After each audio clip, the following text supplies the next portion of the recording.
He's the one that went. I did not know that. I just talked to Eduardo not too long ago. He'd be perfect for that. And that's good. No, he's negotiating the contract.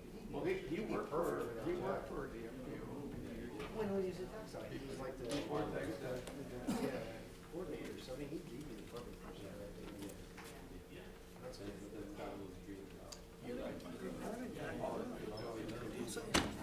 He's good.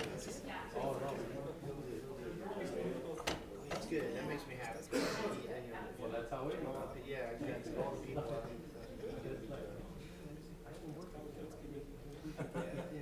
there you go. That's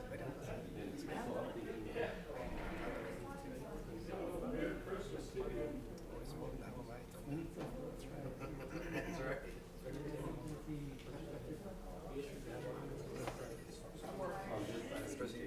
I'll stress no with the contractor.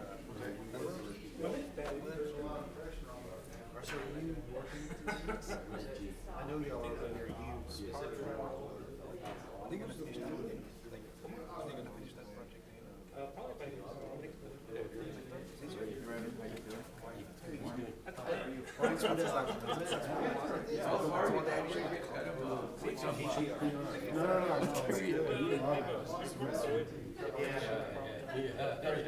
Doing well, yourself? Hey, I'm sorry I didn't get back to your email. I was going to call you. Oh, yes.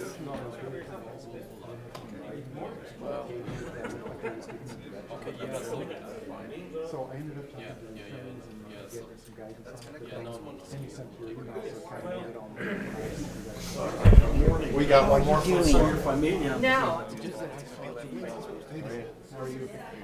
Yeah, I just washed my hands, sorry. Well, that's a good sign. Yes, yeah, it's a good, it's a positive way. I saw the agenda. That's why I wanted to. It seemed like one of those good ideas going on. So, I think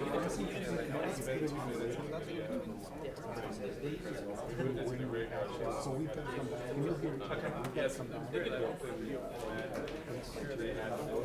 So that was but, you know, I think it's okay. And I think you're fine, by the way,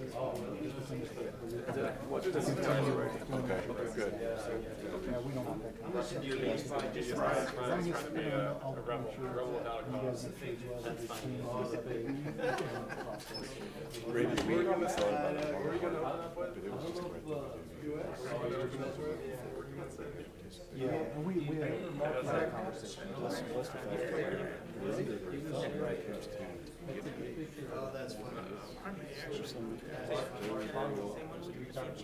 I'm so sorry. I mean, you eventually. I know. Surprised they didn't make it. We're not going to know that, so come talk to me about it. And but notice too, we are on the sponsors. And that's the other thing. We understand. So there's, I mean, there's lots of, not that it explains it, makes it better, but there are reasons. I would think if there's some stuff that they're just going to have to mess. That's right.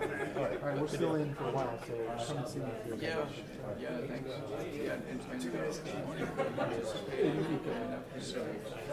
So I will say, Seen you in a while. good morning, how are you? But anyways, thank you. This one, we'll be watching the process.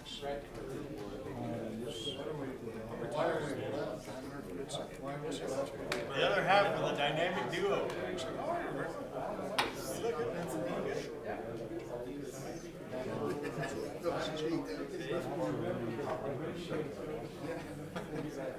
Anybody's a Padawan out of Laconia guys.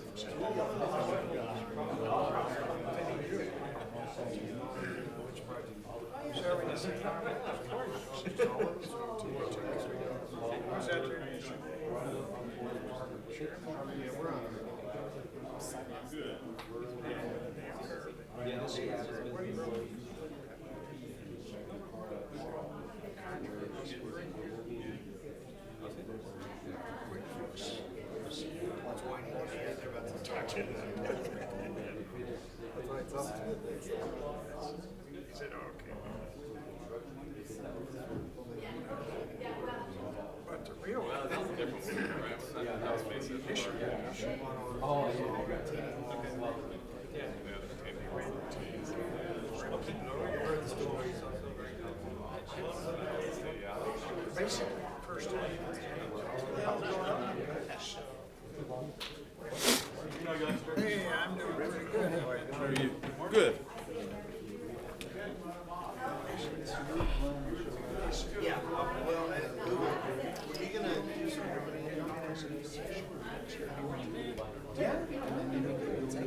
There's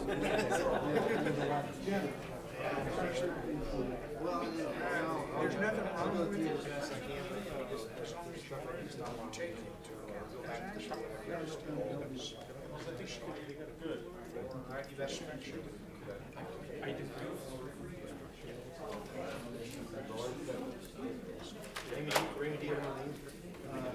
it. Mine and Ugo's.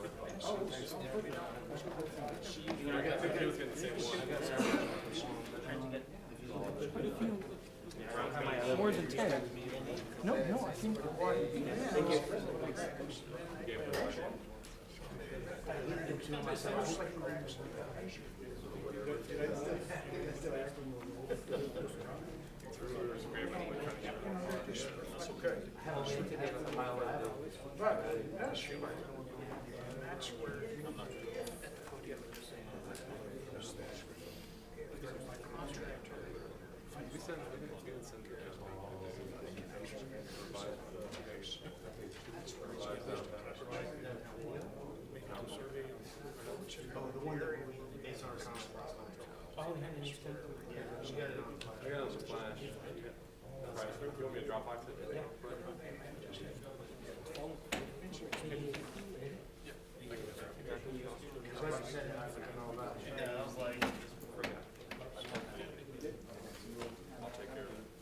Anyway.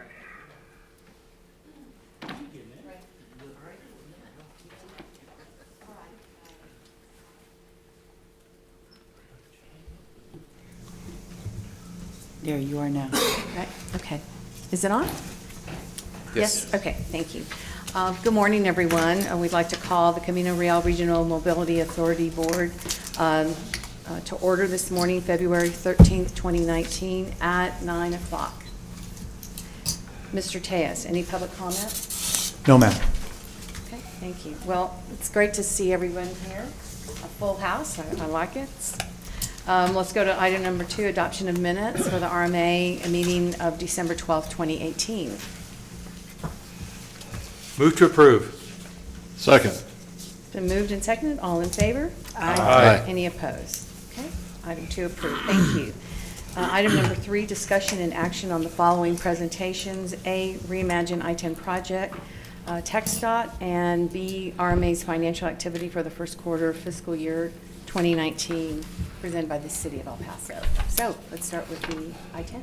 Yes, ma'am. Today we have with us TxDOT, specifically Hugo Hernandez, who's the project manager for this particular project, and he's going to share with us the latest on the Reimagine I-10 project. Hi, good morning. Thank you for having us. My name is Hugo Hernandez with TxDOT, Transportation Planner, Paso District. I'm the project manager for Reimagine I-10. A little background, Reimagine I-10 is a 55-mile corridor study. It's going to cover from the state line all the way to FM 3380, which is in Tornillo area. It's a very massive project, and so what we're trying to do is finding the best possible solution for the area. We're into the finals of the study itself, hopefully, and moving on to the schematic and environmental development of the project itself. And also, let me introduce as well, HDR is helping us out in conducting the study for TxDOT.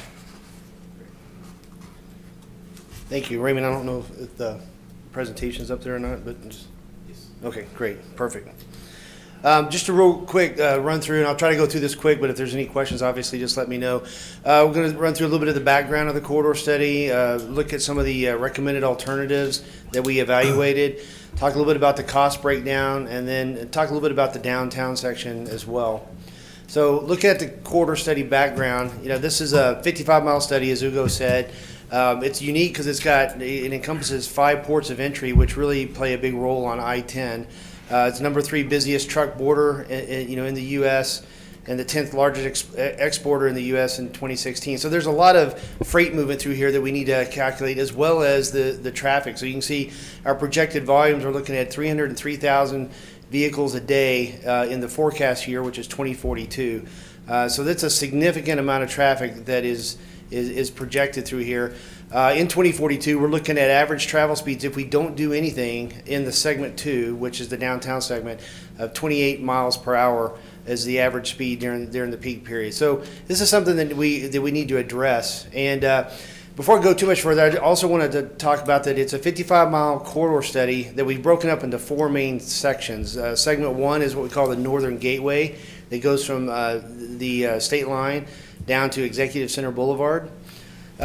Segment 2 is what we call the downtown section, which is from Executive Center to US 54. Segment 3 is what we call the airport, which goes through US 54 down to Loop 375. And then finally, the Southern Gateway, which is Loop 375 down to Tornillo. So that is the corridor study. And as you can imagine, each of those segments have their own unique identity and their own unique issues that need to be addressed, which is why we divided them up like that.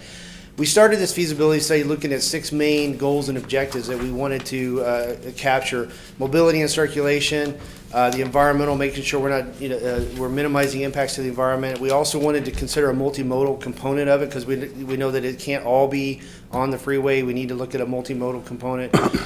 Design, we've got some design challenges out here with some of the geometry, but also TxDOT's new requirement of 18.5-foot clearance on bridges is something that we need to address in this feasibility study as well. Value was something we wanted to look at. How can we look at getting the best value for the project and getting other funding sources and funding revenue involved in this project? And then lastly, technology. Technology will play a big role, and I'll talk a little bit more about that in a few minutes. We broke this study into what we call 3 layers. The first layer is operational, which are ramping modifications, bottleneck improvements, and that type thing throughout the corridor. The second layer is what we call corridor wide. What are we going to look at kind of holistically along the corridor? And then the third layer is the technology component. And we looked at, on the corridor wide side, we looked at 4 main alternatives. The first one was just simply adding a lane in each direction on I-10. Alternative 2 is what we call the enhanced shoulder, which is adding a lane but providing a wider inside shoulder. This would help with incident management, but also provide some opportunities for future flexibility, whether it be a peak period running lane or ultimately another lane to be added in the middle. The bottom 2 alternatives are what we call adaptive lane concept, and I'll talk more about that in a minute. But we looked at 2 different variations on it. One is the buffer separated version, which basically has a wide stripe as a separation between the adaptive lane and the general purpose, and then the other one is a barrier separated, and they each have their advantages. And we went through the alternatives analysis, went through an evaluation, and we determined that the buffer separated adaptive lane was the one that provided the most flexibility, provided the most benefit, with the least amount of impacts because the footprint's a little smaller than the barrier separated version of it. So getting into the recommended alternative a little bit, I talked about the adaptive lanes. And adaptive lanes is a relatively new concept. It's similar to a managed lane component, but it's the whole point behind it is that it's flexible and it can adapt over time. We looked at a number of different iterations of this and what it might look like, whether it's cars only or transit only or trucks only. And we determined that in its initial phase, in its initial rollout, we're recommending that it be trucks in transit in that lane only and no vehicles. This provides a good opportunity to get that through truck traffic that's coming through El Paso, get them separated out from the general purpose, but also provides a reliable trip down the corridor for transit facilities as well. Now, this is something that as time changes and technology changes, this adaptive lane may look to morph over time, and can include things like autonomous vehicles and that type of thing in the future if that's providing the biggest benefit of it. So that's what we went forward with. But we also want to look at transit benefits, and I talked about the reliability in the corridor, but also how it might access. And so the ingress and egress into the adaptive lane would occur at Red Road, and this does 2 things. It provides good transit access, but also provides access from Artcraft Road, which is the road to Santa Teresa. So then we also provide a downtown access point, which I'll show some graphics of that in a minute. We're also looking at a Robert E. Lee access point using that Robert E. Lee rail line that goes up that area that provide good access to Montana as well as Fort Bliss and the airport. And then finally down at the Loop 375 interchange to provide good interaction with that interchange as well. One benefit of having a buffer separated adaptive lane is it does offer the opportunity later on if there's an additional ingress egress that is needed, that's done relatively easy with a buffer separated lane. In the downtown transit center, we were working with Metro to come up with some ideas. Now, this would take some investment from Metro and some funding help from them, but looking at it, what we call an inline transit station. So imagine you're on I-10 and you're coming through the downtown area and you pull over into the middle to a bus stop in the middle of I-10, separated from everything else, so it'd be safe and accessible. But also, because this is in the downtown area, we would provide access up to the upper level, the Mesa level and the frontage road level. And what this does is it provides a good access from the transit on I-10 to the streetcar system that's running in the downtown area. So it provides a good connection for that long trip and then the last mile trip with the streetcar. So that's one concept we're looking at and we're working on. Technology is a big component, as I mentioned. We can't just provide more lanes and build more, put more pavement out there with no plan for the future. So we wanted a strong look at technology, whether it's how do we handle incident management, whether it's looking at good ways to provide wrecker service or enhanced ITS, or even in some cases drone components to provide information to drivers or facilities to driver, or even accident investigation. We also are looking heavily at a 5G readiness component as we look at the corridor and where it's going in the future. How do we kind of build in the opportunity for 5G readiness in there, which would provide the opportunity for connected vehicle components later on. And then also I mentioned the enhanced ITS, as well as the alternative fuels components of it. And one aspect of this that we're looking at is the truck parking component. This is a big issue on a national level, and it's a big issue on I-10 specifically. And we wanted to look at how can we provide good truck parking through this corridor, so we don't have trucks parking in the Walmart parking lot, and we're avoiding some of those things. But also we wanted to take it to a step further and maybe look at opportunities to provide some sort of reservation system or component so that trucks can park in a designated spot, have reservations to the port of entry, so they're not queued up in the traffic waiting to get through a port of entry. It's more on a reservation system. Yes, sir? Okay, let's back up for a minute. Sure. I do not mean to interrupt. No. Okay, because I have unfortunately 30 years in transportation logistics on the international level. There are no trucks that are on the highway that are queued to cross. Okay, that is something that I think you guys need to look at. Those, under the current methodology today, trucks are transferred to Mexican transport units. Trailers are unhitched at different points in the community, whether it be at the truck terminal or at the customer terminal in El Paso. And then there are probably 5,000 Mexican trucks in those cartage fleets that cross the trailers back and forth on a regular basis. Okay, so I would hate for you to design it for that American trucks are going to drop in a corridor when they don't do that. And it's not planned, because unless there is a massive change to U.S. customs law, which I don't envision in the next few years, that would be a false premise in which to plan on. Okay. The second thing is on truck parking. The goal of the community, and I hope this goes into the planning, is that the Northeast Parkway get constructed so we can bypass El Paso. And I promise you that trucks that are going on a through basis don't want to stop in the middle of town to park. That's why the truck stop industry on a national scale has developed their truck stop centers contiguously out of the city limits and way out all over the place. If you travel just in Texas and New Mexico, you can see that. There is no use anymore for truck stop facilities in the center of town because of the time it takes a truck to decelerate, to exit, to get in there, and then to get out again. So hopefully, maybe you can get with the Texas Motor Transportation Association. They have some pretty good data on these things to help you in the plan. So I don't mean to deviate from this, but I wanted to add that because I think it's really important for you to consider those factors. I think we'll obviously take your comments and we'll explore those further. We have been working with the trucking community. We have been working with some of the other agencies to work with them on this, and we know that most of the truck parking things that we're looking at are not in town. They're out town, and it has to do when they time out on their trips, as I'm sure you're aware. And so that's one of the things that we're looking at. And these are concepts we have not fully vetted. These are not fully fleshed out yet. These are just some concepts that we're looking at and considering. I think the queuing part, I'll go back to that a little bit. The queuing part that I'm thinking of is, the I-10 Connect project's just now getting underway, about to start construction, I think, in the next couple of weeks.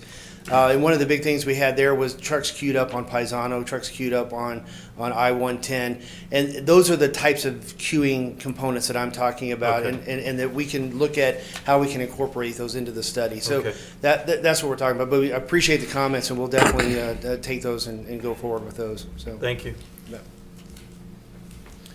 Let's see, moving on, one of the other big components, because we want to look at multimodal, is the bike and ped improvements. And you'll see in the downtown component, we've really tried to capture this to provide good bicycle and pedestrian access, not only across I-10, because there's a fairly substantial barrier there right now with the highway, but also good access from UTEP into downtown and other areas as well as along I-10 for long portions. Also, all the cross streets that we're looking at providing are going to provide good quality bicycle and pedestrian crossings as well, and upgrade those crossings. So that's another component that we wanted to look at.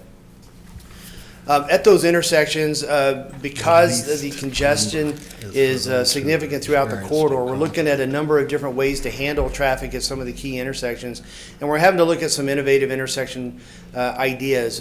So we wanted to kind of just highlight a couple of them. One is at Airway right now, there's a large left turn movement that's going eastbound towards the airport, and how do we handle that? Because that's a pretty congested intersection. And it's really twofold. One is we're going to take a look at how we use Robert E. Lee to kind of take some pressure off of Airway, but also we're looking at a what's called a continuous flow intersection, or a CFI, that basically pulls the left turns out of the intersection early and provides a different queuing package for that intersection that makes it much more efficient. So that's one of the things we're looking at.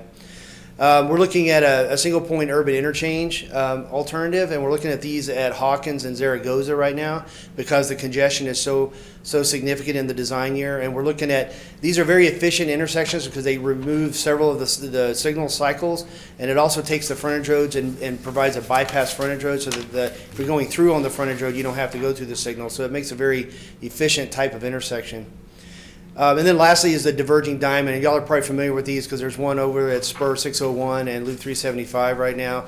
It's a very efficient interchange design, much like the single point urban interchange. And like that one, it would take the frontage road traffic and onto a bypass to take them out of the intersection.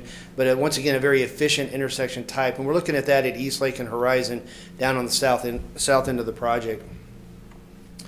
So real quick, I wanted to walk through a couple of things we're looking at in each segment. Segment 1, we're looking at some recommended improvements, including continuous frontage roads, because there's some areas in segment 1 that have discontinuous frontage roads. We want to provide that to provide good incident management. The intersection improvements and ramp modifications that I mentioned early. The adaptive lane, as I mentioned, would start at Red Lane up there. But we're also making sure that our study incorporates all the construction that's going on right now, whether it's the GO10 project or some of the other construction projects that are going on out there. We're factoring all of those into. I will point out on all of the segments, maybe with the exception of segment 4, there are going to be right-of-way impacts, and those are things that we're trying to minimize as we refine the design, but there are going to be right-of-way impacts based on the overall footprint of the corridor study. So moving to segment 2, which as a reminder goes from Executive Center down to US 54.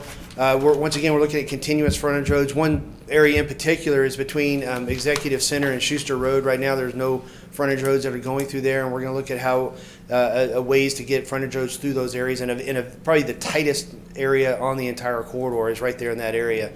Yeah. And so how do we address intersections? At Sunbowl Drive and University Drive, those are some very important areas that we need to look at, as well as ramp modifications and the adaptive lane in the downtown. There's a lot of downtown improvements that we're looking at and we're proposing. I'm going to show a lot of those in just a second. But also we have a lot of challenges through this area because once again we have a very tight right-of-way. We have the railroad and the Border West Highway right up on top of the highway. We've got the mountain coming down on the north side. It's just a very tight corridor. So we're having to do some innovative designs through that area. One of the areas that we've spent a little bit of time on is looking at the downtown area, and the picture you see in front of you right now is what we have kind of called the downtown circuit option. This option would provide continued access across Santa Fe, Campbell, and Mesa, but the other bridges going across there, we're proposing to remove those crossings in the alternative. And the reason we're proposing this is because when we ran the 2042 traffic through there with 8 signals on either side, the traffic just broke down and it impacted traffic into the downtown segment and into the uptown segment. So we looked at some different innovative ways to how do we address that. We looked at an alternative that didn't have Mesa crossing either and just had kind of a large loop essentially, and it worked okay, but we ended up with so many lanes on the frontage road to make that work that it felt like we needed to back off that. So we kind of said, let's put Mesa back through, and we were able to get the frontage roads down to an acceptable level. I will point out on this alternative, it's using Yandell Road as the westbound frontage road. So the property between Yandell Road and I-10 is area that would be used in the I-10 corridor area. So there are some displacements there that would be considered. And it provides, in the current design, we're allowing for the streetcars to cross on the existing bridge or the current locations where they are. I will point out that all of the bridges in this area are going to have to be reconstructed in the proposed design based on the age of the structures and the clearance issues that we have in the downtown area. So just keep that in mind as well. So I kind of wanted to show some depictions of some of the things that we're looking at. The downtown concept, this is kind of the base plan. This is what it would look like essentially with nothing on it other than what, this is the TxDOT build alternative is really what this is looking at. You can see Mesa Crossing. Campbell Road is on your right and it's now converted to a two-way operation instead of a one-way. And Santa Fe is on your left with two-way operation as well. You know, this downtown area is kind of unique in that it can be developed in pieces, and I think we felt like one good initial piece might be to close in the areas between Stanton and Oregon where the streetcars are coming across and really provide a nice, good opportunity for development that really draws the uptown and the downtown areas back together. And then that could build even to a bigger plan where you have a larger alternative that looks something like this. And these are just ideas and concepts. These are not what the final would look like, but just ideas. Along with this, we'd look at enhanced bicycle and pedestrian operations as well. So kind of looking at it from a bird's eye view, you can see here's the base plan that I was talking about. Here's what the initial might look like. And then here's what an ultimate might look like as well. There's a lot of things to consider when you put a cap on the highway like this. There's a lot of fire safety issues you have to deal with. There's ventilation issues you have to deal with. All those add to the cost of that, and so all that has to be factored into the consideration as we move forward. Quickly show this video that kind of shows a fly-through and a close-up of what it looks like. Just to kind of get an idea of what it could look like in the alternative. And take a look at the pedestrian and bicycle crossings you can see that are going along the sides of the frontage roads as well as crossing, because that's one of the things we want to emphasize heavily in this downtown segment. So starts off with the existing downtown that was showing. Then now you can see the bridges have been removed and the initial downtown circuit with the partial deck park, and then kind of zoom in and we'll kind of fly over that so you can kind of see what it might look like. I will point out that the bridge, Prospect Bridge here, has been removed. We've gone through some public involvement there. We got some comments on that there's some concern about that, and so we're looking at some alternatives and some options on that. But you can see how it might kind of pull that uptown and the downtown areas together and provide an opportunity for those transit centers on top of the deck. And going back to the previous thing I talked about, the transit in line on I-10 will provide good access from down below up to the top to the streetcar stations on top of the deck park. It's just a concept. It's just an idea and one way that could be looked at. Yes, sir. Madam Chair, may I? Certainly. Have you got any idea of the cost of encapsulating and those concepts? Yeah, and I've got some slides in a minute that I'll Okay. go through because All right. there's a park in Dallas, Clyde Warren Park in Dallas, if Yeah. you're familiar with it, and we've got some of the cost breakdown from that park. It's not a cheap endeavor. It's just to kind of show what options are out there and the things that could be considered. Okay. So, Thank you. you bet. So this is a fly through with that option, and then it'll turn around and it'll go through with the full deck option as well. The thing about this option is it works with or without the deck park. I mean, the idea is that we're getting more traffic flow through on I-10, but we're also providing better pedestrian and bicycle access across I-10 as well, and making that function better, providing better access from UTEP into downtown, from the Sunset Heights area into the downtown, and just eliminating that barrier that's there right now in the downtown area. So here's the ultimate one. Like we eliminated the trains too. So these are just ideas, and once again, I mean, we're showing a nice. Some people call it a pyramid. It's it's a kind of a mountain or something that just you let architects run wild with it, and this is what happens. So, these are just some ideas. So, of what could happen. So, I think importantly is that the 2042 traffic, both on I-10 and in the downtown area and the cross street areas, is handled with this facility and this design, and that's the main thing. This other stuff is kind of extra ideas and extra things that is going to require private investment in order to make it work. But these are just ideas. So here's some renderings. You can see on the right there. You can see a bicycle path with a separated sidewalk is something that we're looking to incorporate into the base level project as it is, and we're looking at access like this from somewhere in the Copia area all the way through to UTEP to provide good access all the way down that segment of I-10. You can see what the plaza might look like, as well as some sort of entertainment area.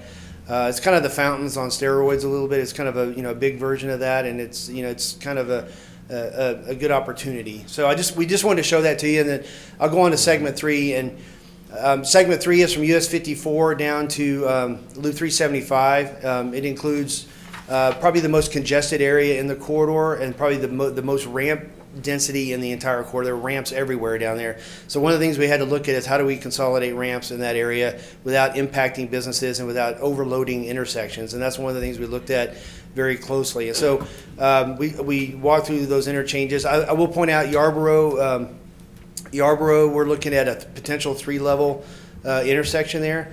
And we picked that location because if you go north to Montana, it goes all the way to Montana and there's a high-level interchange at Montana and Yarborough that's planned as well. So we feel like this might be a good opportunity to provide an additional north-south link through that area as a possibility. So that's one of the things we're looking at as well. That right-of-way through segment 3 is very tight. The concept that we're looking at is going to require a significant amount of right-of-way through there, and that's something that we're currently evaluating and looking at optimizing our plan to minimize that. And then that goes to segment 4. And segment 4 is relatively straightforward, except for the fact that we don't have continuous frontage roads through that area. And so we're looking at taking frontage roads all the way down to Tornillo that will ultimately be built out. And this will provide help with the incident management and some other components like that as well. So that's probably the main feature on there, as well as the Horizon, East Lake, as well as the new interchange that will help offset some of the congestion that's anticipated at Horizon and East Lake as well. So those are some of the things we're looking at in segment 4. So you look at a cost breakdown, this is what we're currently looking at, and these are not small numbers, we realize that. And because of this, we're currently getting to the end of our feasibility where we're looking at how do we develop an implementation plan that we can build this over time. One of the main focuses of this study was that we can stop building I-10 out in Band-Aid pieces and Band-Aiding approach and have a plan that we're ultimately building to. So we'll as money becomes available, pieces of this project will be built, and they'll all be building to an ultimate design, and that's kind of the purpose of that. So to get to your question you mentioned a while ago, and I also want to back up because one thing I didn't that you talked about is the traffic that we looked at on I-10. We did a traffic evaluation on I-10. It considered the impacts of not only the Border West Highway and how that might pull traffic off of I-10, but also Northeast Parkway as well. Okay. So the traffic that we're looking at and projecting in 2042 is already considering the impacts of a Northeast Parkway. So just keep that in mind also.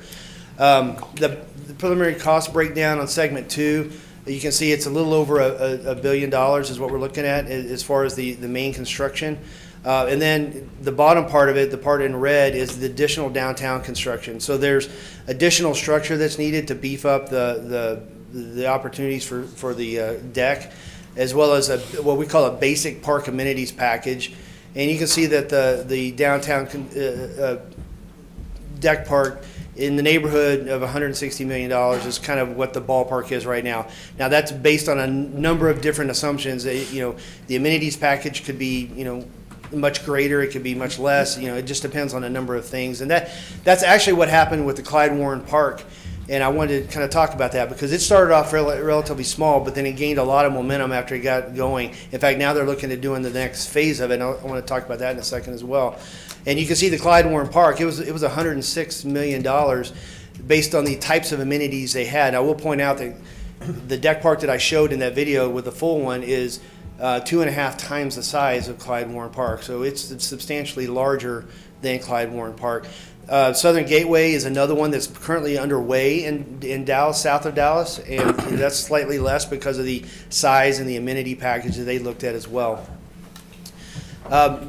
Key thing to factor in too is that TxDOT for the Clyde Warren Park maintained the Woodall-Rogers Freeway and managed the construction of the deck and the tunnel area. The City of Dallas and the Park Foundation were responsible for the amenities and the operation and maintenance of everything above the bridge structure. So that's something to be considered as well. I guess before I go on, I also want to talk about the next phase of Clyde Warren Park that they're talking about is a potential add-on. They're actually thinking about putting a parking garage on there, and you might go, why in the world are they going to put a parking garage on a deck park?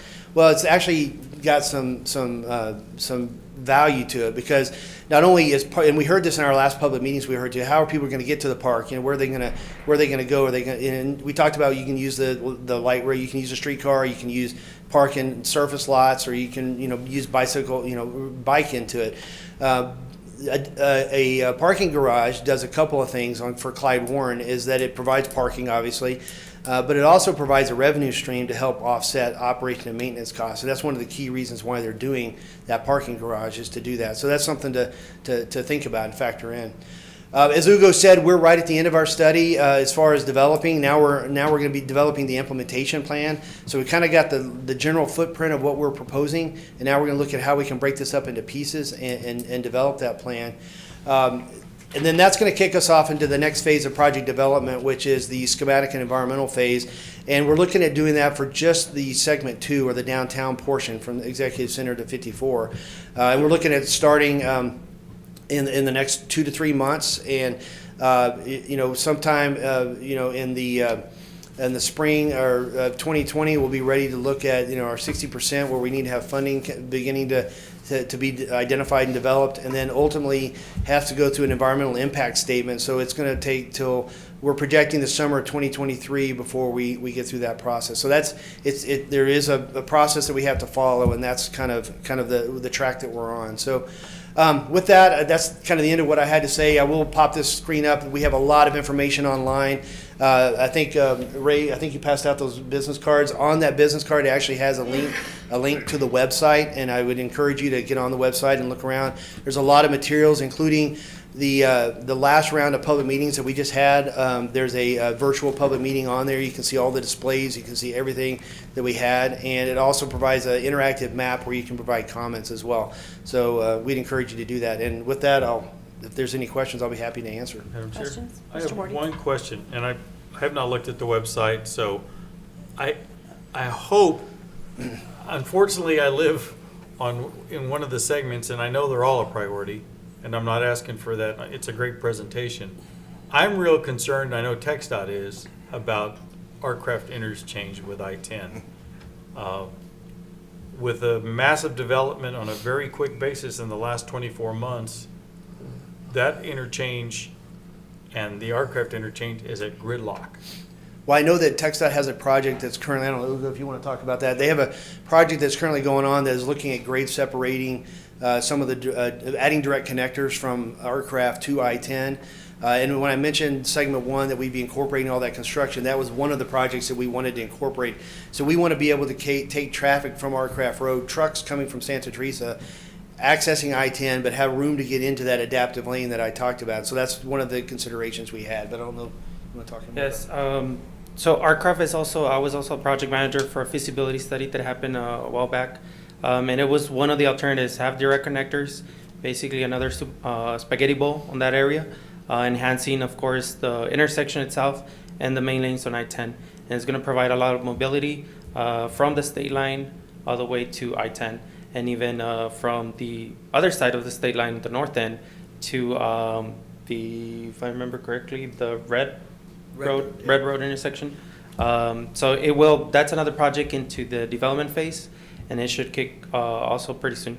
So that's separate from this? Yes, but it is Yeah. incorporated into our models, just like Northeast Parkway, I-10 Connect, and all other projects, GO10, Border West Expressway, and other projects in the MPO plans, in the Metropolitan Planning Organization Because plan. that one's further along than, so Yes. it doesn't mean that these segments are, they're going to be, I guess, priority type projects in those segments that might float up versus, waiting until you're doing the whole segment. I Yes, assume, exactly, right? There's and priority. that's one of the final phases of the feasibility study, that we're gonna provide an implementation plan along with some potential funding ideas on how to come about with the feasibility study. Thank you for the information, and I congratulate you. As a very, very well done report.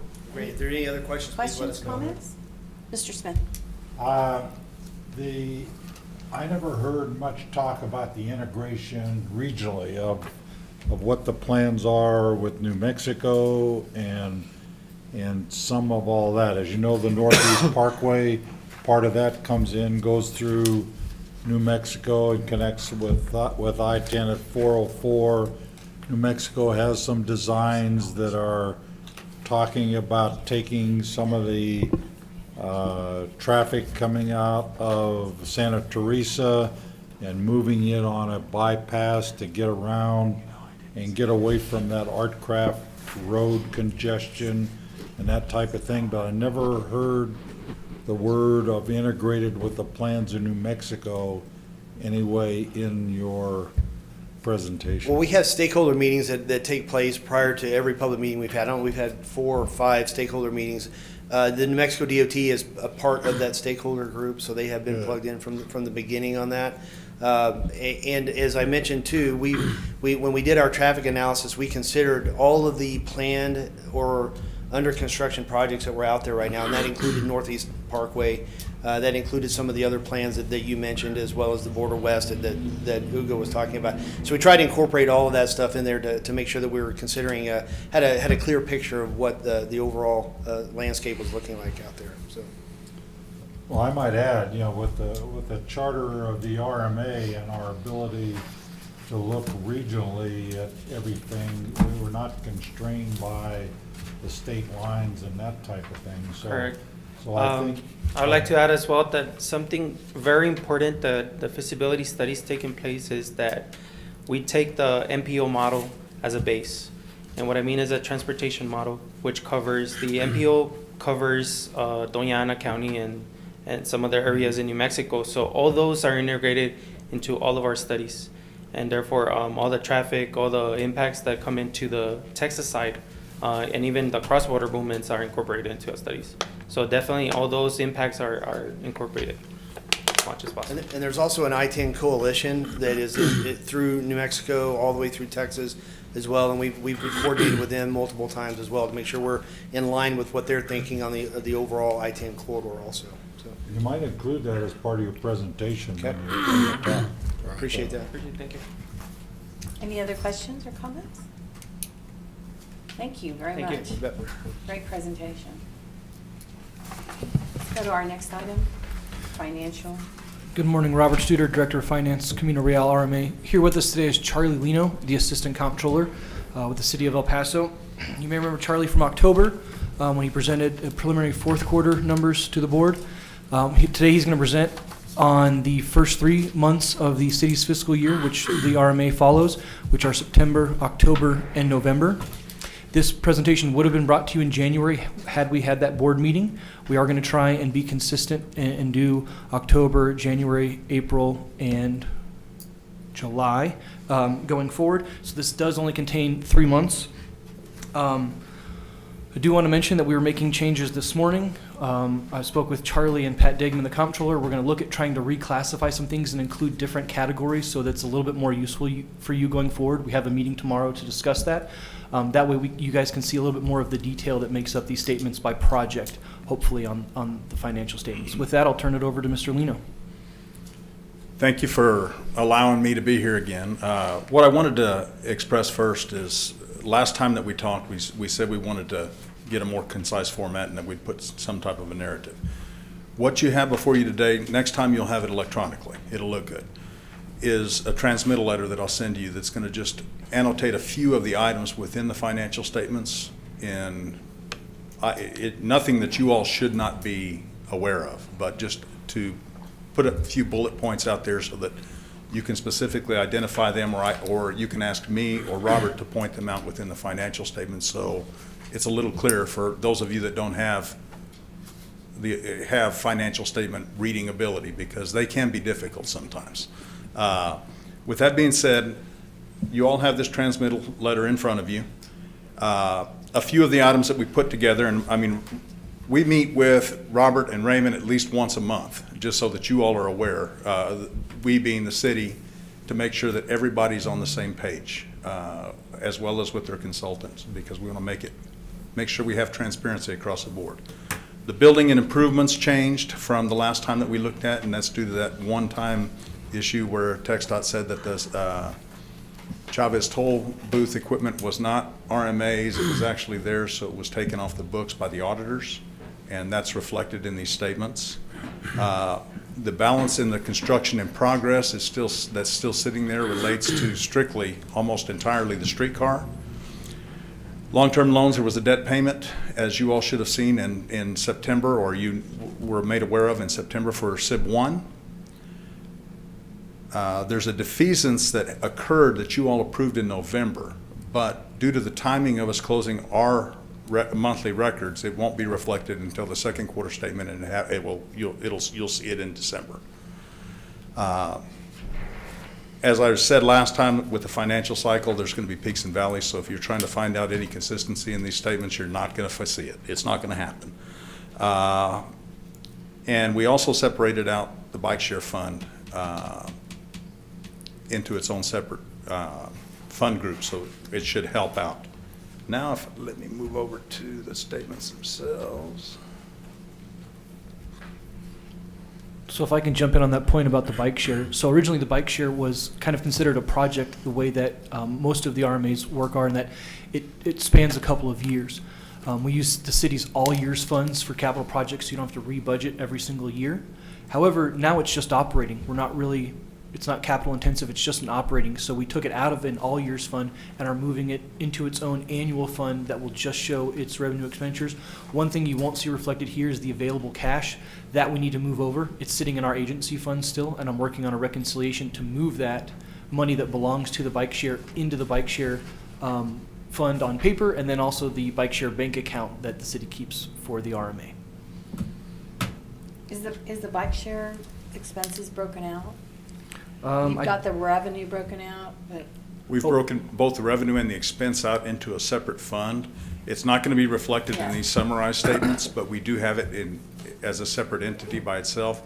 My plan is next time, depending upon what you all want, is to give you all a breakdown by fund if you choose to have a profit and loss or a balance sheet reflected by fund. well, for moving the revenue out, it would be good to see the So costs, we the expenses, do related have expenses. later on the agenda, and I believe has been sent to you as backup, is the bike share quarterly report, and that will show the operating activity from 2018 or 2019 thus far and the available balance.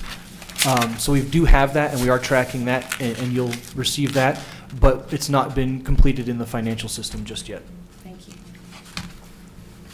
And to mention, we will be reporting both the bike share and the operating report now on the same month, so you'll see that concurrently going forward. We'll be back in April. Thank you. Moving on to the second one, everything on the balance sheet or statement of changes in that position, because we're using governmental funds, fund accounting again, looks relatively good. You should see some changes. One thing that we did update with this one, had we brought it to you last month, we would not have been able to, but the August numbers reflect what you all may have seen in there's preliminary audit numbers out that we got from them, and so those are reflected in this just to give you a better bearing of what we anticipate 18 to come in once it's finalized. We do make sure that we true up our records to whatever the audit is, when the audit is finalized. And we do reflect RMA's balances in our annual financial statements in the CAFR. So that's why we work in close proximity with the auditors to get that number. Some of the changes, as I noted on the transmittal letter, relate to the reduction in building and improvements net. That's due to us transferring off of the books and recording a slight loss on the Chavez toll equipment that we were depreciating that we had to take off the books. As I said, the CWIP is, the construction in progress is going to be about $70 million. That the majority of that's a streetcar. We anticipate that will transfer in FY19 relatively soon. We're waiting on the final sign off on everything. No other changes. The debt went down just because of the debt payment. And you will, one of the items that you'll see right now, where bike share is not what I want it to be. You're seeing a little 19,000 in there. I can tell you that it's a lot more than that, approximately $100,000 more. The way that we have these statements structured right now, I'm behind the 8 ball, getting this done with us doing our CAFR right now. So these statements will be better next time, and you will have fund level statements at the next presentation in 2 months. So we'll comment that 19,000 is what we earned in user fees during the first quarter. On the bike share report, you'll see we're reporting the net revenue because we have costs of credit card transactions. So those two numbers won't match exactly because we do pay a few percentage for credit card transaction fees, and we've always shown you historically on that program the net revenue from the bike share. This is showing you the gross that doesn't have those credit card fees for Visa and Amex and all of that taken out of it. And just, you know, for our public's sake, we could maybe do this in a little clearer format. It's really impossible to read. Okay. I mean, we have hard copies here, but this is going to be posted on our website so people can refer to that if they can. Okay. Just need to read that. And maybe it's just me, I don't know. I No, it's a can't lot read of No, it's not you. on the page. And it is a lot of information. I'll Yeah. make sure I'll work with Robert on it, Yeah. on trying to put it into a summary format that's going to be have much less detail. The detail will be available, but it'll be in a summarized format, so it reduces the amount of activity on the page. Great, thank you. With that being said, are there any other questions? A short presentation today. Next time we'll want to keep it short, but answer all your questions. Any questions? So maybe as a suggestion, maybe the finance committee can maybe review this prior to our meeting. Les, what do you think? And then. Good idea. And then you can come back and then, what do you think? Okay, great. Simplify things.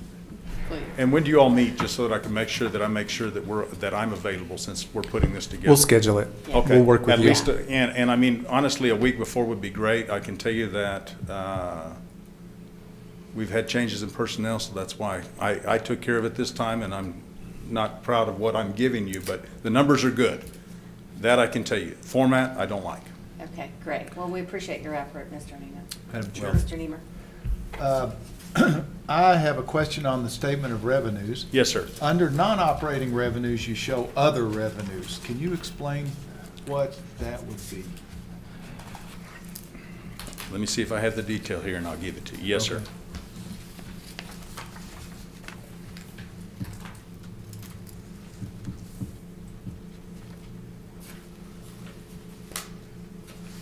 I got a cheat sheet with me, so it should help out.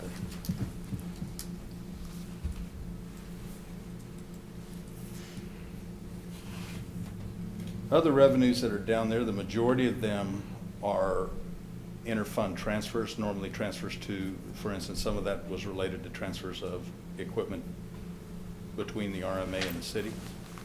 There's going to be some transfers out, and the best place for it to be there is other. There's $1.3 million of transfers that is coming in. It's 100% of those are going to be transfers, and I'd have to get you detail on them to tell you exactly what the transfers were for. Some of Okay. it's going to be between funds, but it is actually transfers between the different funds. There are going to be bond monies that are unspent that are collecting interest.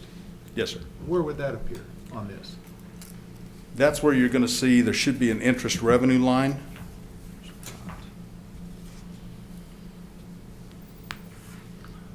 It's not even in here. You will see, next time you will have, I don't know if this was updated through the first quarter or how the allocation was done, but it will be reflected in a single line item Is it within netted there. anywhere in here? It should not be netted. If it is, that's my mistake, but it should not be netted. I know there's earnings that are coming in on those accounts.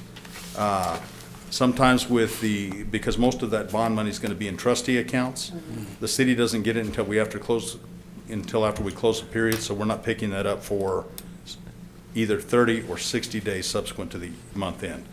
I know that there's a bunch of activity that was recorded for our December close. If we were looking at the fourth month, you would probably see all of that interest income that came in. So, Mr. Niemer, I should have mentioned, at the end, I was going to go over the investments because you mentioned it last time and just what interest we've earned in our investments on different bank accounts that we have. So if you'd like to, I can jump into some of that to give you an idea on kind of what we're making monthly on some of our different accounts. Would you like that? Well, I'm just surprised it doesn't appear on the statement of revenues. We It's- have an annual. It is a timing issue from our standpoint with getting it posted, and I apologize for that. I promise you that it's been picked up in December. It's going to reflect year-to-date numbers, and it will be, before we meet our second quarter meeting, even with the Finance Committee, I should have this done at least a week prior to your all's meeting. I will have it done a week before Right. your meeting, so we have time to review. And Les will help us here. Right. Thank you. Mr. Smith?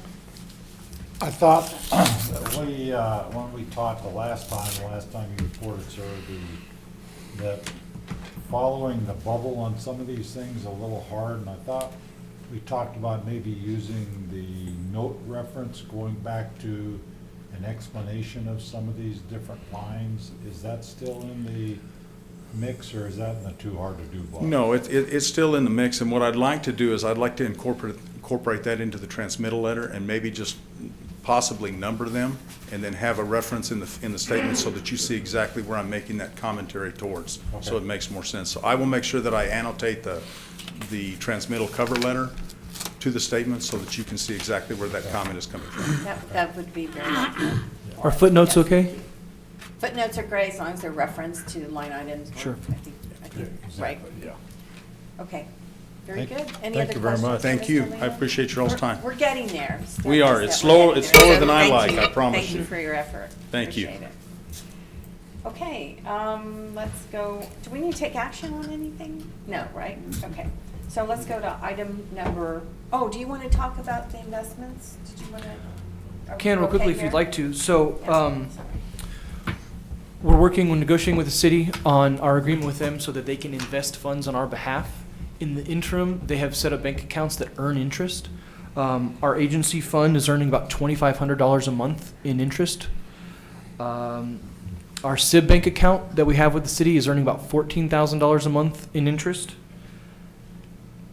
Our streetcar is earning about $3,000. Now, of course, as that balance continues to drop, we're going to earn less and less. Our VRF2, the $34 million in the second issuance of VRF2, was placed immediately in a GIC, a guaranteed investment contract. That's earning 1.22%. Those bonds are primarily being used for East Lake 1. That project has not gotten out of the gate as quickly, so that's earned a fair amount of interest. It's a little bit lower rate than we could probably get today, but if we were earning more, we'd run into some arbitrage issues just with the timing of how we're spending money. VRF1 is earning about $40,000 a month so far this year. The Border West Expressway, right? We got $500 million from TxDOT. In lifetime, it's earned about $4 million in interest. And it's earning about $50,000 to $80,000 a month. Now that one we've spent down really, really quickly here lately as that project is nearing a close, and so we will earn less and less on that. And then Spur 601, we had accumulated some money as TxDOT gives us the pass-through financing. We did the early defeasance of about $3.5 million last November that Charlie mentioned. Prior to that, we were making about $5,000 a month in interest, but now that bank account's very small since we haven't got another payment to accumulate from TxDOT. And if you'd like, I can give you a more formal report so you can just see some of that. We can formalize and show interest by account going forward. I would like to see it one time. Okay, yes, sir. Yeah. No, I think that would be very helpful for us to understand that. Okay. Robert, thank you very much. Okay, we'll move on to item number 4, presentation, update, and discussion on change orders recently approved by the Executive Director for the following programs or projects: A, 2013 El Paso County Comprehensive Mobility Plan, and B, the El Paso Streetcar Project. Mr. Tess? Yes, ma'am. Raymond Tejas, Executive Director of the Camino Real Regional Mobility Authority, and today we've got 2 change order discussions for you. As you may recall, the board passed, and I'm sorry, I'm struggling trying to find the first one. Here we go. The board passed a resolution in 2018, I believe it was, that authorized the executive director certain abilities in terms of approving change orders with the requirement that we come back to you the immediately following board meeting with those change orders. So up as the first item, we've got Ed Grafino, who's going to outline the change order. There was one change order issued between last board meeting and today in the 2013 Comprehensive Mobility Plan. Good morning, Madam Chair, board members. Ed Grafino with the GEC. If you pop up, there you go. As Mr. Tejas mentioned, this is the 2013 El Paso CMP recent change orders. We have one change order for one El Paso County Comprehensive Mobility Plan project. The project that we have a change order is the ongoing East Lake Boulevard Phase 1. And change order number 2 is for the detour to install. The change order is for Pond F detour to install the storm sewer as far as the reinforced concrete pipe. Change order amount for that detour was $14,490. The total change orders for this project is $15,490, and our percentage on change orders is 0.07%. Any questions to this change order for East Lake? Any questions? Thank you. Thank you, Mr. Pino. Next up, we have one change order on the streetcar project. And for that, we have the project manager on that one is Gil Gardner from our GEC team. Good morning. I'm Gil Gardner, project manager for the El Paso streetcar, and I'm pleased to be here again today. As he said, we have one change order, recent change order, a very small one, that new. But I'm going to quickly give you an overview again on our project progress, so you know where we're going, where we are.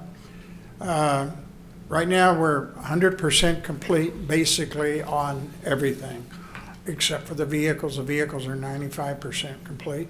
Let me qualify that, though. We have all 6 vehicles now are at the maintenance facility. The 6th vehicle has not been accepted yet, conditionally accepted. It has, Or has as it? of yesterday. Okay, it was conditionally accepted yesterday, so things are really moving along. What we have left to complete is the closeout and transfer of documentation for the project and the state safety officer, a review of a civil track as-built drawings and a resubmittal. We did a final review of them. We'll resubmit the as-built drawings to the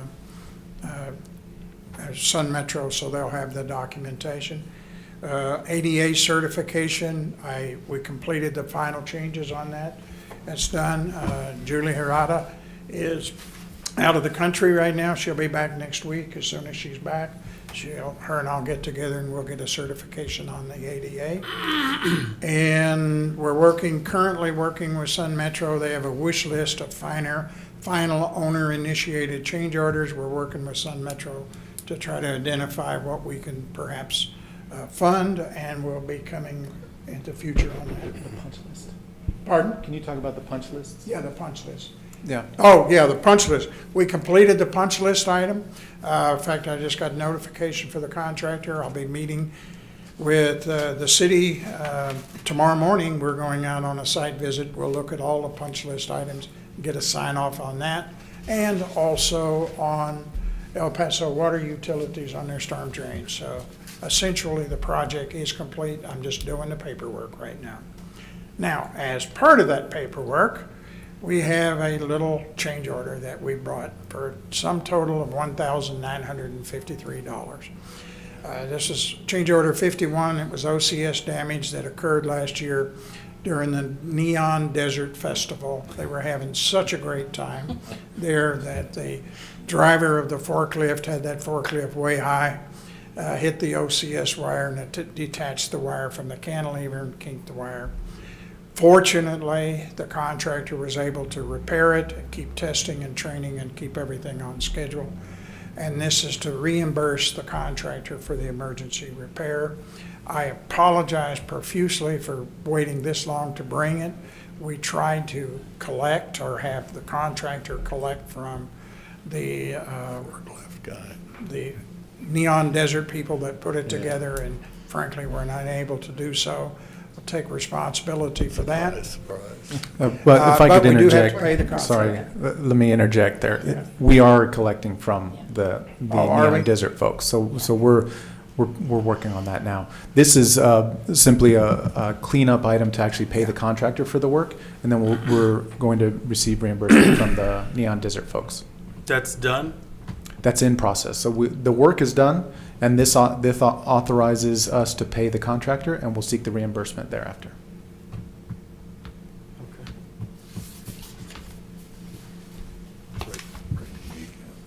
Anyway, this is to reimburse the contractor for the emergency repair. The cost is, like I said, $1,953. As you can see there with the picture, the little kink that it made on that roughly 1-inch diameter copper, but the contractor was able to fix it at a relatively low cost and keep the system back in repair. That's another picture of them working on it there. The change order 51 was for $1,953. The total cost of the change orders, 1 to 51, $9,885,022. And any questions? Any questions for Mr. Carpenter? Madam Chair, Mr. Neal? do you have a sense, and I know this is operational, it's become Sun Metro, but do you have a sense how many cars are actually running continuously and how many passengers that they're taking? I can't even begin to give you a count on the passengers. I don't really know. Do they seem full? They do have a passenger counter. I believe they're running roughly 4 cars at one time. They hope to get up to 5, but which would leave 1 spare. But right now, we just accepted car number 6, so they won't put it into service until next week sometime. So I think they're running around 4 cars, but I couldn't begin to tell you what their ridership is. Mr. Niemer, and we'll touch on this in the next item, there are automatic passenger counters on each of the vehicles, so we can get that information. I'll ask both questions to Sun Metro and get you an answer. I do know at one point I had asked the same question on the number of vehicles, and they were running 3 at the time, but I'll get that information and provide it to the board. Okay. Any other questions? Okay, thank you. Okay. Well, thank you very much. Thank you, Mr. Byrne. Do we need to take action on that? No, ma'am. No, it's just a report. Just Okay. reports. Thank you. Now let's move on to item number 5, discussion and action on a board resolution authorizing change order number 4 to the rail vehicle contract for remanufacture of PCC cars with Brookville Equipment Corporation as it relates to the El Paso streetcar project. Mr. Chess. Yes, ma'am. So this one was provided as backup, and you have the draft agreements. This is amendment number 4, and it has 3 specific components to it. The first, so going back in time, as you know, we've got a vehicle remanufacture agreement with Brookville Equipment Corporation. We've had 3 prior amendments. This one now does 3 additional things. The first one goes back to add 3 additional automatic passenger counters. So you may recall, we touched on this very early on. Each of the vehicles has, or originally, I should say, 3 of the vehicles were spec'd out to include automatic vehicle passenger counters. Sun Metro had asked for an additional 3 so that all the vehicles would have them. So we've added those at a cost of $16,305. We've also revised the propulsion test equipment that is required of Brookville at no cost. And then the third item is we've also permitted Brookville to use post-war era truck frames and bolsters. So we have obviously Gil Gardner here to share any details with you if you're interested on the technical components of the 2 other items. There are no cost or time implications on the second and third items. The additional passenger counters did not affect the time or delivery, but they did increase the cost by $16,305, as I mentioned. So, subject to your questions, I would recommend approval of this amendment number 4. Any questions or comments? Mr. Madam Weaver? Chair, one question. Where, there's a pot of money for this project, how much is left? We are in the range of $400,000. In fact, that is the number that we've been working with Sun Metro on. Gil mentioned the wish list that they have and the final owner-initiated change orders. So that's the pot of money that we're dealing And that's with. one of them. That's one of the owner-initiated change order was to pick up these passengers? No, these predate that. So this is in advance, or I should say this predates that conversation. So we intend to be back hopefully next month with that owner-initiated change order proposal. But more importantly, I'll bring you the breakdown of all the change orders 1 through 51. We'll talk about each of those, and this will be an update to that prior change order discussion that we had, I want to say probably back in 2017. So I'll bring that to you, and that'll show you that remaining bucket. Move to approve. Thank you. Second. It's been moved and seconded. All in favor? Aye. Any opposed? Okay, item 5 has been approved. Thank you. Item number 6, discussion and action on board resolutions related to the development of the Zaragoza POE, Pan American Drive and Wind Road Build Improvements Project in order to authorize A, the chair to execute an interlocal agreement with the city of El Paso for the construction of a wind road. B, the executive director to execute an agreement with the El Paso Water Utilities Public Service Board for construction of certain water and wastewater facilities within Wind Road. And C, the executive director to execute work authorization number 28.3 with Atkins North America for construction management services. Mr. Tez? Yes, ma'am.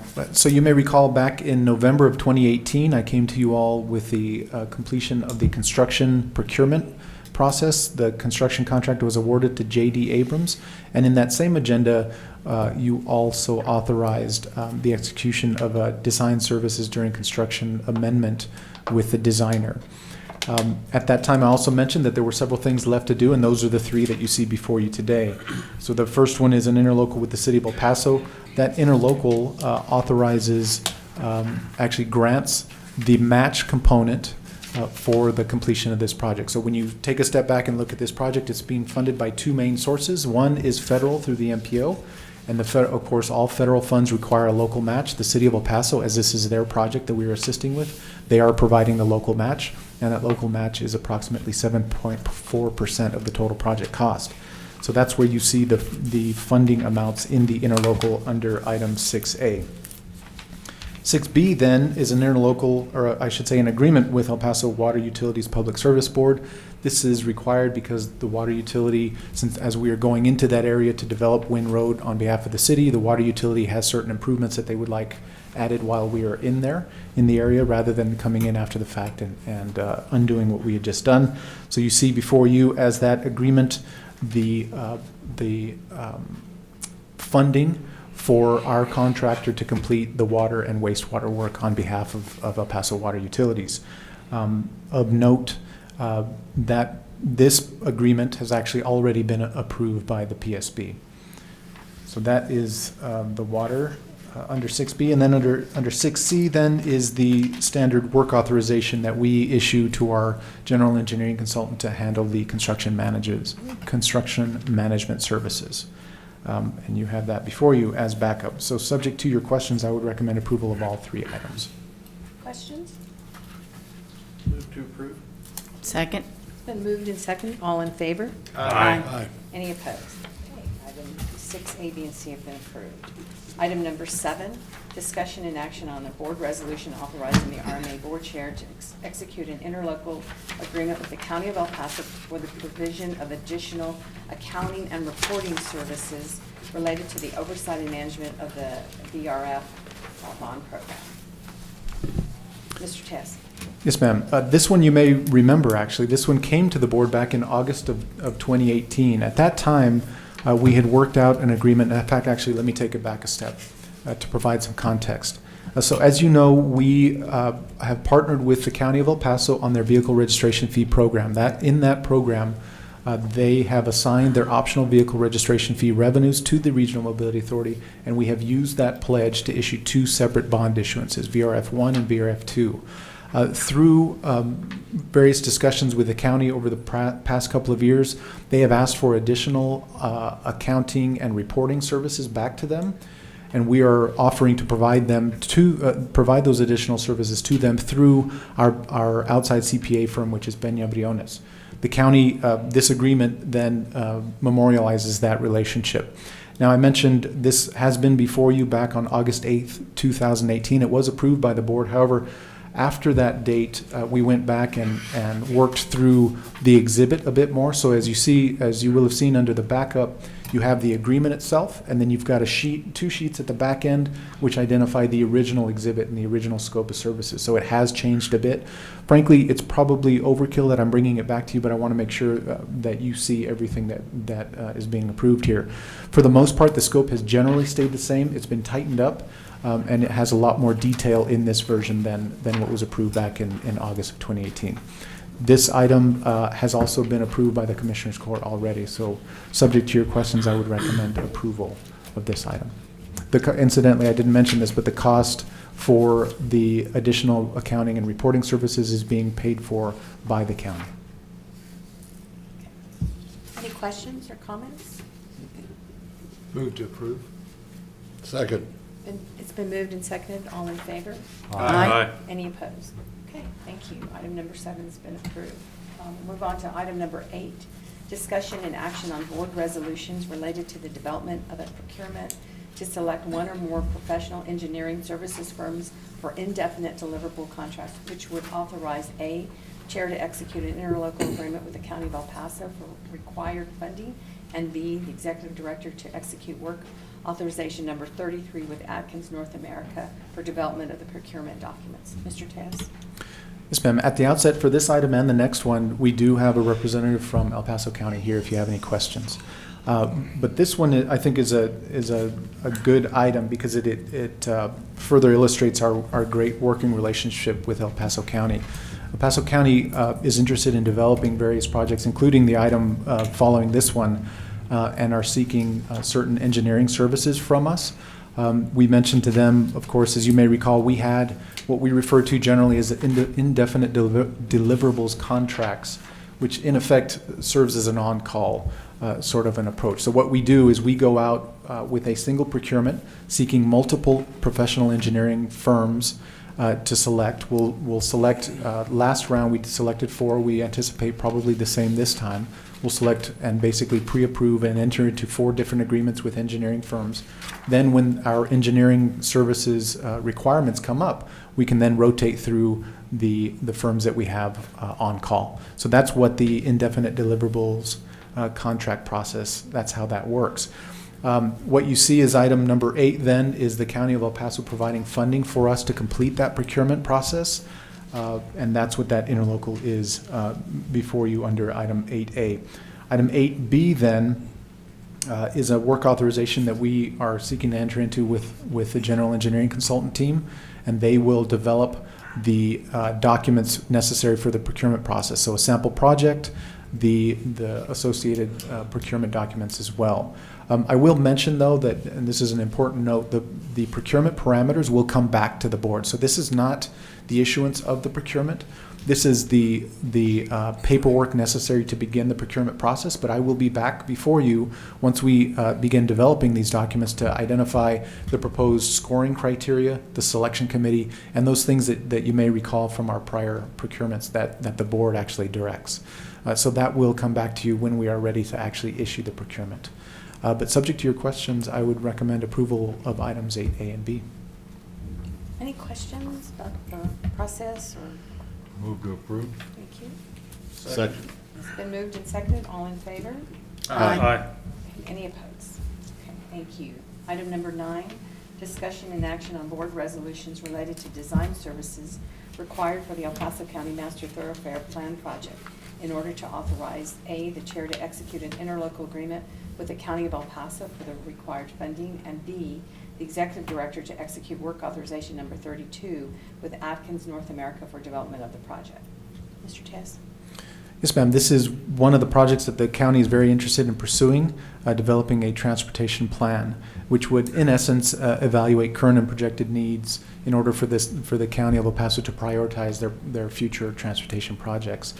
So what they have asked of us is to develop that plan, and that's what you see under item 9A. The county would provide the funding for us to complete that plan. Under item 9B, then, is the work authorization with our general engineering consultant to actually develop the work.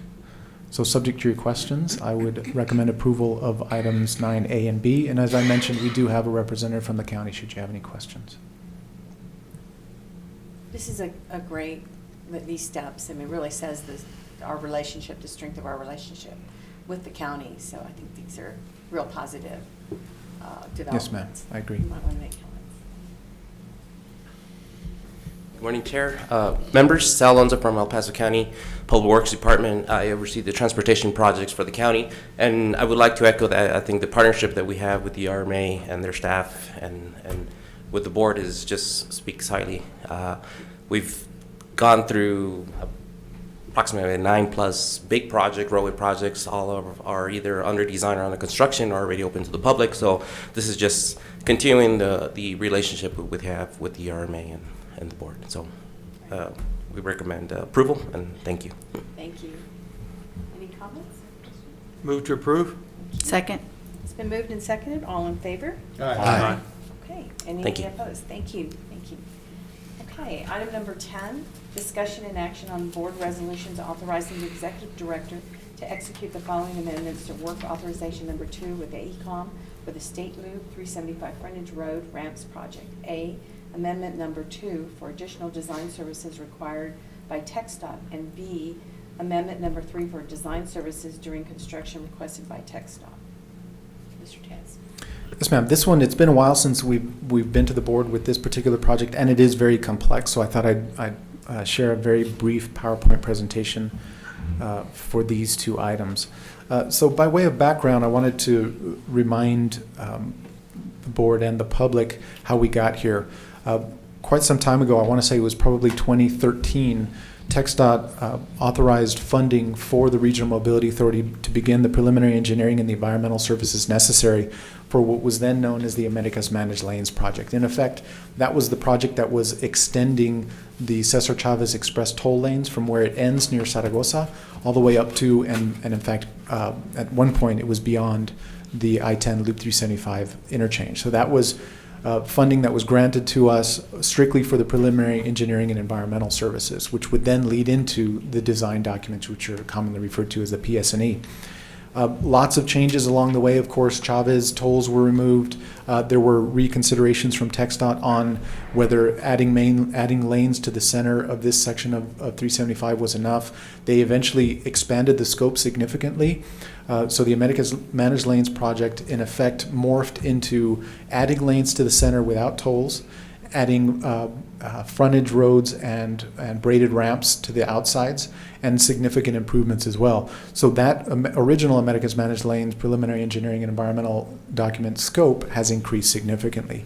And from there, TxDOT has then directed that the Americas Managed Lanes project be separated into two distinct projects, into the main lane widening, which is in essence the original the main lanes project, and then the second project was the frontage roads and braided ramps. So that was the secondary project that they originally asked for. So again, kind of to recap, the original project was the managed lanes. It morphed into a much larger project and then was split when it comes to the PS&E, the design services, into the two distinct projects. So this is the scope of the original project. And to orient you down at the bottom left, those are the limits of Cesar Chavez, and it was the original scope had us going all the way past North Loop. And this one you've seen before, but I thought I'd add it. And this, of course, will be added to the website, so the public has the ability to pull this down and review it. So the original main lanes widening project are the green lines to the center. The additional blue and red revisions are what amount to the frontage road ramps project. And here are the different firms that we have for each of these distinct components. So the original one, the managed lanes, the preliminary engineering, and the environmental project, that is being developed by Brown and Gay Engineers. We've got a price tag of just under $2 million for that work. And then the two projects that have come from that, these are the actual PS&E, the design documents. So under the State Loop 375 Frontage Road Ramps Design Services Project, we have AECOM, and their original agreement was $2.3 million, and we've added under Amendment Number 1 and an additional $300,000 for additional work, which was consisting of survey and drainage. And today you have, under your agenda items 10A and B are amendments number 2 and number 3 for this particular agreement with AECOM. So amendment number 2 then provides additional work that TxDOT has requested for this particular project and adds $259,000. Amendment number 3 then is the next phase, which is design services during construction. As you may recall, we enter into these regularly with engineers of record. This one was requested by TxDOT because TxDOT has actually let this project already, and they are asking for the designer of record to be available to them when and if construction questions, or I should say design questions come up during construction. So that amendment is just shy of $200,000. And that's what you have before you is items 10A and B. And then just to wrap up the whole program, we also have the State Loop 375 main lanes widening design services, and that was awarded to Dannenbaum Engineering Company for approximately $3.5 million. And I think that's all I have for you. A complicated matter. Ultimately, though, we're moving through it, and we're already TxDOT is already in construction of the frontage ramps project. So subject to your questions, I would recommend approval of items 10A and 10B. And I would mention that we also have Ed Graffino here from our general engineering consultant team should you have any technical questions on the amendments before you today. So, Mr. Tejas, what is the next step in this project? What would be coming back to the board related to this project? Well, on the frontage road ramps project, we will have at least one additional amendment where we will come back to you asking for authorization for AECOM to let me take it a step back. So TxDOT has actually made additional revisions to the project, and they are actually picking components out of the frontage road ramps project, picking them up and putting them out as a separate project, and those are the braided ramps and structures. So that will come back to you as an amendment to the design agreement with AECOM. We will also have amendments to the Dannenbaum engineering contract to account for these revisions as well. So there will be future amendments. Okay. All right. Thank you. Any questions, comments? Open for a motion to approve. So move. Second. It's been moved and seconded. All in favor? Aye. Any opposed? Okay, thank you. Item number 11, discussion and action on board resolution authorizing the executive director to execute an amendment to work authorization number 27.4 for the Camino Real National Historic Trail Project with Atkins North America. Yes, ma'am. This is a housekeeping item more than anything else. As you know, this project has been completed. As part of the closeout services, there were some additional services that were required of our general engineering consultant. Those included GIS mapping of the eventual sign locations for each of these particular signs as requested by the county. That increased the expenses to the RMA through the general engineering consultant.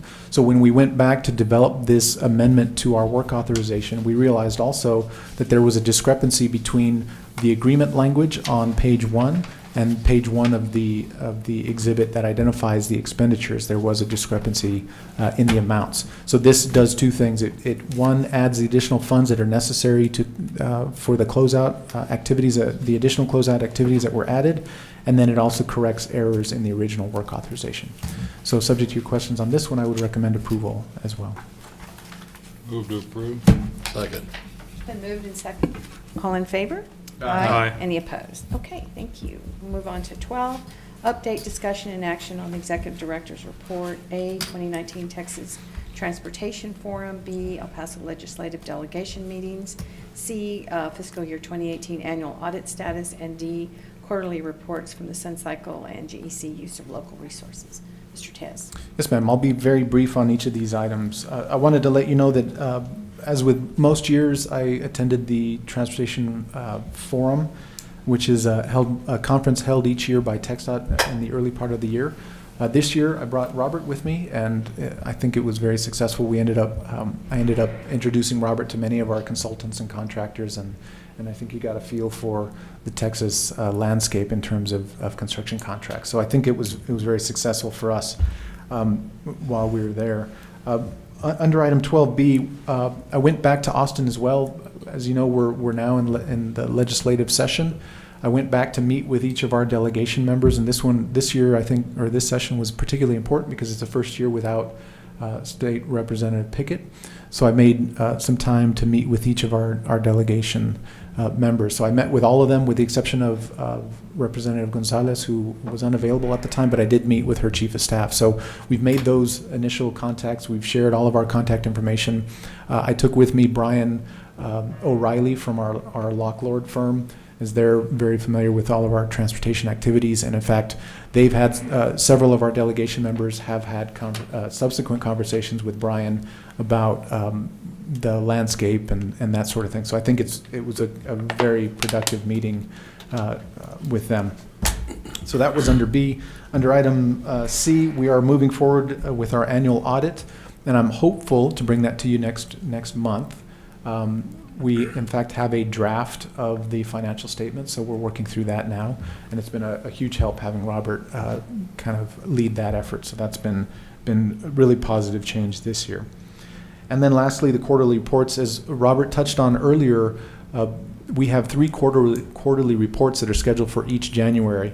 That is the financials, which Mr. Lino gave.